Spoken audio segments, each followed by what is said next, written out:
Hey, could you please introduce yourself?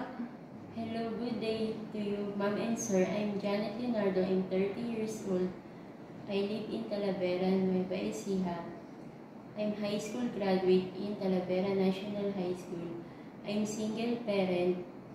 I have two daughters, 11 and 2 years old. I have four brothers, 38, 35, 33, and 13.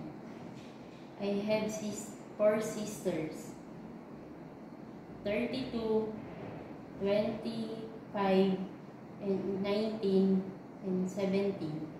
Okay, tell me about your working experience as a domestic helper. I work as a domestic helper in another country in last 2019 to 2021.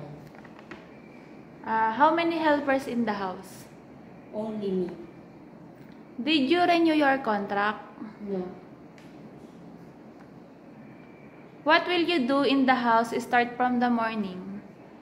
First, ma'am, I will prepare myself and prepare food for my employer. After clean the house, I clothing windows and washing clothes and ironing, and sometimes I wash the car.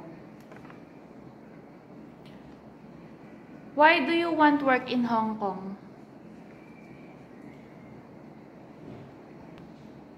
To earn and give money to support my family and financial needs. How can you manage your homesick? Homesick is normal, but I will make sure I will control my homesick. Tell me about your experience in taking care of newly born baby.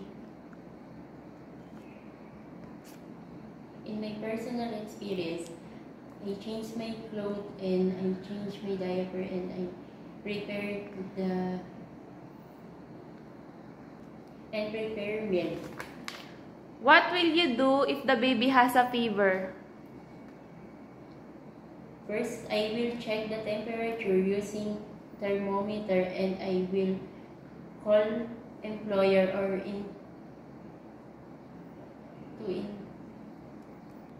to inform what happened to baby. Do you have experience of taking care of elderly? No, I treat the elderly like my parents.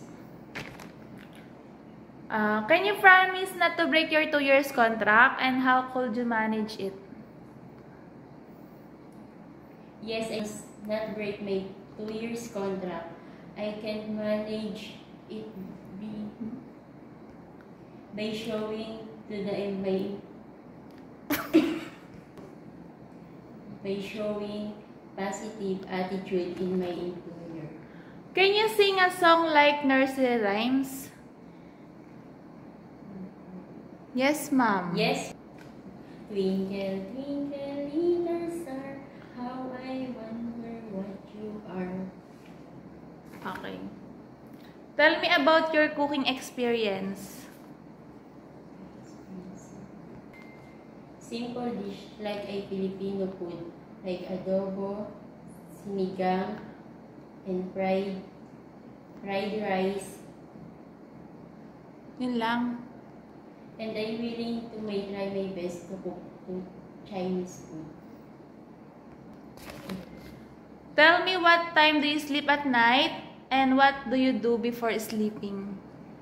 I sleep the night as long as finish all the house duties, and before sleep I make sure the door is properly locked and the light is off. Give me any messages for your future employer. Hi ma'am and sir, I'm Janet Leonardo. Please choose me. Your domestic helper. Promise to be hardworking, patient, honest, and trust person. Thank you. Thank you.